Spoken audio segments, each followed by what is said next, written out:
আর শ্মশানের ব্লগটা তোমাদের সাথে শেয়ার করি। আর আগে আমি একটু রেডি হয়ে নিই, আর শ্মশানে গিয়ে কি হয় তো চলো পুরো ভিডিওটা দেখতে থাকো, সবটাই শেয়ার করব তোমাদের সাথে। আমি ভেবেই পাচ্ছিলাম না কোন ড্রেসটা পরবো, তারপরে আমি ভাবলাম যে আমার তো একটা সুন্দর ড্রেস আছে, আর আমি এই ড্রেসটা পরে নিলাম। আর একটু মেকআপ না করলে হয় তো, একটু টোনারটা মেখে তারপর ভাবছিলাম মেকআপটা শুরু করবো। তো চলো মেকআপটা শুরু করতে করতে তার আগে তোমাদের একটা গল্প বলি। এই চুপ কর, গল্প পরে বলবি।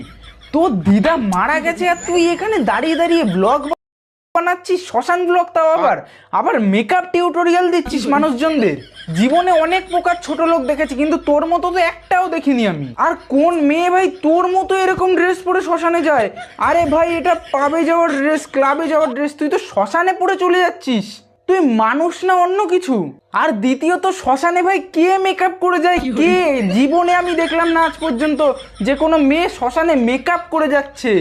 মানুষের ফ্যামিলির কেউ মারা গেলে তার মেন্টালি প্রেশার পড়ে যায়, আর এর তো দেখি আলাদাই লেভেলে মেকআপ করে যাচ্ছে। কি মানুষে মন খারাপ করে আর কিছুই হবে না, এইটাই নিজের মনকে বুঝ দিচ্ছিলাম। তাও মনটা কেমন করছে দিদার জন্য, খুবই কষ্ট হচ্ছিল আমার দিদার জন্য। যে তোর যদি সত্যিই কষ্ট হয়, তুই কিভাবে এখানে দাঁড়িয়ে দাঁড়িয়ে মেকআপ টিউটোরিয়াল দিচ্ছিস?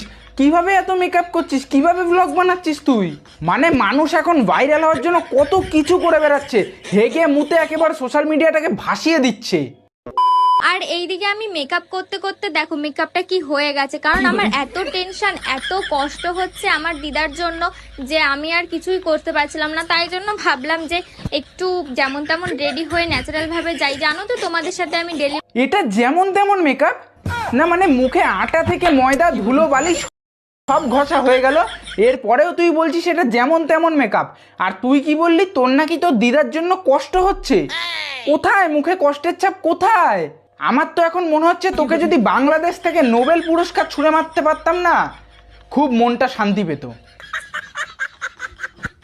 চাই। জানো তো তোমাদের সাথে আমি ডেলি ব্লগ শেয়ার করছি, ভাবলাম এইটাও শেয়ার করি তোমাদের সাথে যে কি ঘটলো আমার সাথে। আচ্ছা, তুই যখন ডেলি ব্লগ থেকে শুরু করে শ্মশান ব্লগ সবই দেখাচ্ছিস, তাহলে হাগার ব্লগটাও দেখিয়ে দিস দয়া করে। না সেটাই বা বাদ রাখলি কেন? শ্মশান ব্লগ যখন দেখাতে পারলি, হাগার ব্লগ তো এমন কিছু না তাহলে সাথে। আর জানোই তো আমি একটু সাজতে ভালোবাসি, তাই জন্য আমি দেখছিলাম যে তাড়াতাড়ি করে যেটা করা যায় আগে সেটাই করি। আর এইদিকে আমি বুড়োটা একটু আঁকিয়ে নিলাম যেমন তেমন ভাবে। আমি কিন্তু বেশি কিছু করছি না, আইব্রোটা হালকা করে একটু আঁকিয়ে নিলাম। আমি কিন্তু সেই রকম কিছু সাজছি না, জাস্ট একটু চোখের উপর গ্লিটার দিয়েছি আর একটু হালকা করেই সাজছি। সেরকম কিছু না, কেমন লাগছে তাই বলছিলাম। আর একটা জিনিস বাকি ছিল, যেহেতু মেকআপটা না বোঝা যায়, এই জন্য একটু পাউডারটা দিয়ে দিচ্ছিলাম যাতে মেকআপটা ফুটে না ওঠে। এই পাউডারটা দিলে একটু বসে যায়। পাউডারটা একটু ঝেড়ে নিলাম। আর মেয়েদের কত জ্বালা না, না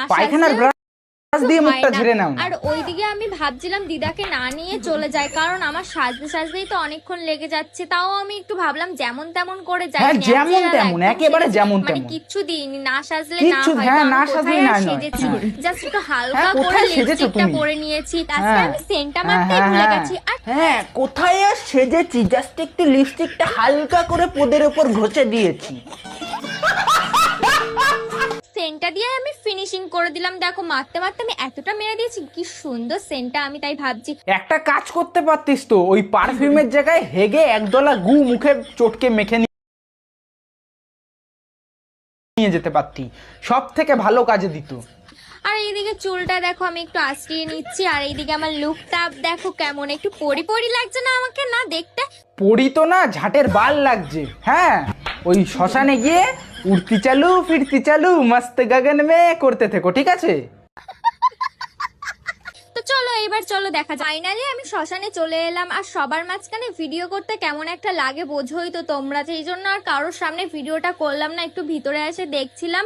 আর আজকে বেশি কিছু বলবো না, যেহেতু মনটা খুব খারাপ আছে, আর কিছু বলতে পারছি না। তো চলো টাটা, বাই বাই। হ্যাঁ, আমাদের দিদির আজকে মনটা খুবই খারাপ, খুবই, এতটাই খারাপ যে ব্লগ বানাতে পারলো, মেকআপ টিউটোরিয়াল দিতে পারলো, মুখে আটা ময়দা ঘষতে পারলো, সব কিছু ঘষতে পারলো, কিন্তু ওই একটা কথাই, আমাদের দিদির মনটা খুব খারাপ। মানে সত্যি বলছি, জীবনে এত প্রকারের মানুষ দেখেছি, কিন্তু তোর মতো নির্লজ্জ, বেহায়া, ইতর, ছোট লোক আর একটাও দেখিনি, একটাও না। মানে কেমন একটা ভাবতেই অবাক লাগে যে একটা মানুষ কিভাবে এত নিচে নামতে পারে। এখানে আমার আর কিচ্ছু বলার নেই। যাই হোক, ভিডিওটা যদি ভালো লেগে থাকে তাহলে অবশ্যই একটা শেয়ার করে যেও, আর কেমন লেগেছে অবশ্যই মতামত ব্যক্ত করে যেও কমেন্ট বক্সে, ঠিক আছে?